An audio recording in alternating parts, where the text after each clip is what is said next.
양문감리교회 성도 여러분 평안하시죠? 우리가 살다 보면 정말 눈앞이 캄캄해지는 그런 막막한 현실을 마주할 때가 있잖아요. 네, 그렇죠. 참 견디기 힘든 순간들이 있죠. 네, 그럴 때 진짜 위로를 어디서 찾아야 할까 고민하게 되는데 이번 주일 오후 예배 때 선포된 조과지 담임 목사님의 설교를 보니 정말 큰 해답을 얻게 되더라고요. 특히 요한계시록 11장 말씀이 엄청난 위로로 다가왔습니다. 맞아요. 사실 요한계시록 하면 보통 짐승이나 세상의 멸망같이 막 두려운 이미지를 먼저 떠올리시잖아요. 네, 저도 그랬거든요. 되게 무서운 책인 줄 알았어요. 그런데 조관이 담임 목사님의 설교를 보니 그게 전혀 아니더라고요. 극심한 핍박 속에서 삶의 터전을 잃어가던 초대교회 성도들에게 주시는 그 하나님의 절대적인 사랑과 위로의 편지였던 거죠. 아, 무서운 심판의 책이 아니라 위로의 편지였군요. 네, 그 11장에 보면 요한이 갈대로 성전을 책령하라는 명령을 받는 장면이 나오는데 이게 그냥 건축업자처럼 넓이를 재라는 게 아니거든요. 그럼 어떤 의미인가요? 고대 사회에서 무언가를 측량한다는 것은 이건 내 소유다. 내가 구별했고 끝까지 책임지고 보호한다. 이런 아주 강력한 법적이고 영적인 선언입니다. 아, 그 측량줄이 하나님의 완벽한 보호를 뜻하는 거네요? 근데 여기서 제가 성도님들 마음을 대변해서 약간 좀 당돌한 질문을 하나 드리고 싶어요. 네, 어떤 질문이시죠? 아니, 그렇게 측량해서 완벽하게 보호하신다고 했는데 실제 역사를 보면 그렇게 측량받은 초대교회 성도들이 로마의 칼날을 피하지 못했잖아요. 막 사자굴에 던져지고 순교도 하셨는데 도대체 이게 어떻게 보호가 되는 건가요? 아, 그 부분이 우리가 신앙생활하면서 가장 헷갈리고 넘어지기 쉬운 대목이죠. 우리는 보통 보호라고 하면 내 육신이 편안해지고 당장 눈앞에 고난이나 문제가 싹 사라지는 걸 기대하잖아요. 네, 아무래도 건강도 지켜주시고 상황이 좋아지는 걸 바라게 되니까요. 하지만 조관이 담임 목사님의 설교를 통해 우리가 깨달아야 하는 건 하나님의 그 측량줄은 조금 다른 차원이라는 겁니다. 로마의 권력이 성도들의 육신은 상하게 할 수 있어도 그들의 영혼만큼은 결단코 건드리지 못하도록 영적인 바리케이드를 치셨다는 사실이죠. 아, 육신은 상할지언정 영혼은 절대 건드릴 수 없다. 그렇습니다. 로마서 8장에도 아주 유명한 말씀이 있잖아요. 사망이나 생명이나 그 어떤 피조물도 우리를 그리스도 예수 안에 있는 하나님의 사랑에서 끊을 수 없다. 아멘. 세상이 막 다 무너지고 모든 걸 빼앗아가는 것처럼 보여도 우리 영혼은 절대 무너지지 않도록 하나님의 절대적인 주권 안에 꽉 붙들려 있다는 확언인 겁니다. 와, 진짜 소름이 돋네요. 우리 성도님들의 평범한 일상 속 흔들림에도 참 위로가 되는 말씀입니다. 살다 보면 갑자기 건강이 크게 안 좋아지거나 가정이 흔들릴 때가 있잖아요. 네, 그럴 때가 있죠. 그럴 때 우리는 흔히 하나님이 나를 안 지켜주시나 보다 이렇게 절망하기 쉬운데요. 그게 아니라는 거군요. 전혀 아니죠. 오히려 그 폭풍우 한가운데서 거센 파도 속에 배를 꽉 붙들고 있는 거대한 닷처럼 하나님의 측량줄이 우리 영혼을 단단히 붙들고 있는 겁니다. 눈앞의 상황이 폭풍우 같아도 우리는 절대 침몰하지 않아요. 폭풍우 속의 닷. 참 가슴에 깊이 남는 표현입니다. 그런데요, 조건희 담임 목사님의 설교를 보니 여기서 덮어두고 다 위로만 하신 게 아니더라고요.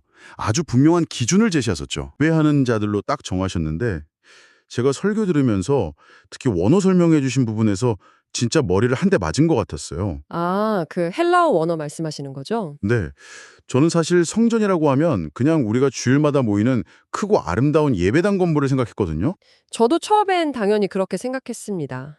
그런데 헬라어로 보면 성전 마당이나 부속 건물을 다 포함하는 전체 공간은 히에론이라고 부르고요. 히에론, 네.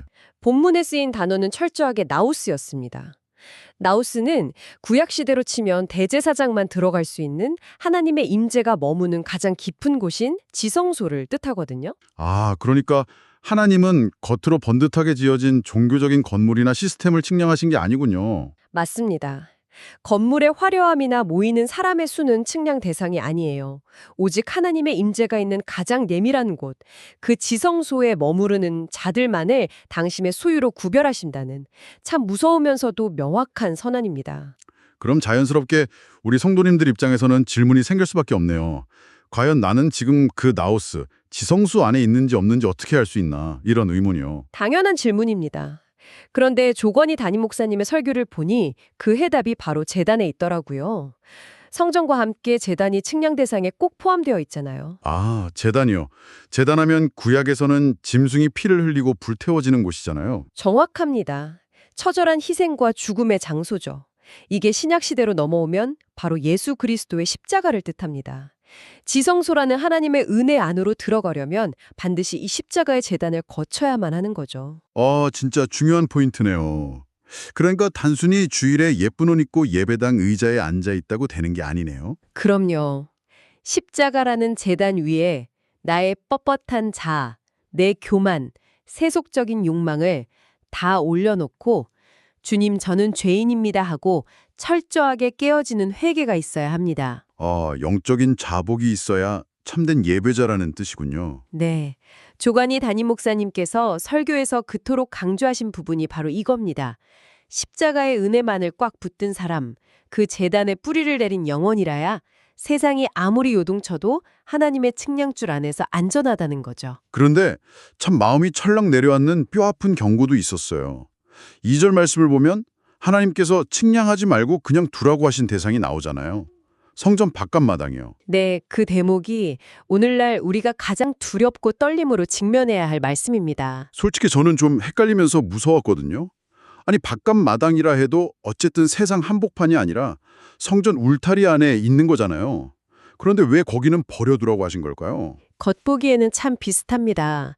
바깥마당에서도 예배 소리가 들리고 찬송도 하고 종교적인 분위기가 물씬 풍기거든요.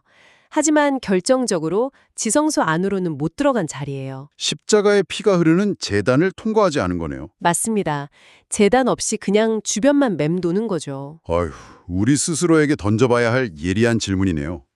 우리는 주일마다 예배당에 오니까 헌금도 하니까 당연히 성전 아니겠지 하고 스스로 안전하다고 착각하기 쉽잖아요. 네, 많은 분들이 그렇게 생각하시죠. 조관희 담임 목사님 설교를 보니 교회 마당을 밟는다고 다 참된 예배자가 아니라는 건데 일상에서 이 바깥마당 신앙은 어떤 모습으로 나타날까요? 곤모양은 경건하게 간 결정적인 순간에 십자가 능력이 안 나타나는 겁니다. 주일에는 거룩한 척하지만 평일에는 세상 사람들과 똑같은 가치관으로 살아가고 자기 부인도 없고 회개의 눈물도 메말라버린 상태죠. 종교적인 껍데기만 남은 거군요. 진짜 얼굴이 화끈거립니다.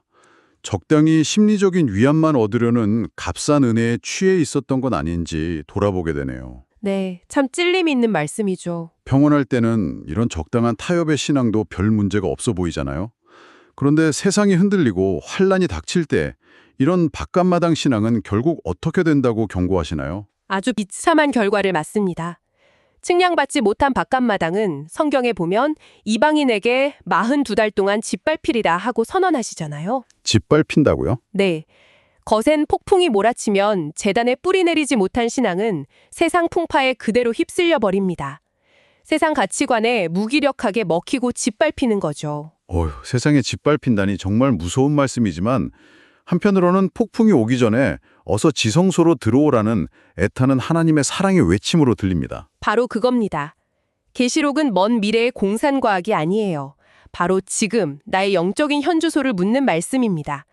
양문감리교회 성도님들도 정직하게 스스로의 내면을 비추어 보셔야 해요. 참 깊은 여운이 남네요.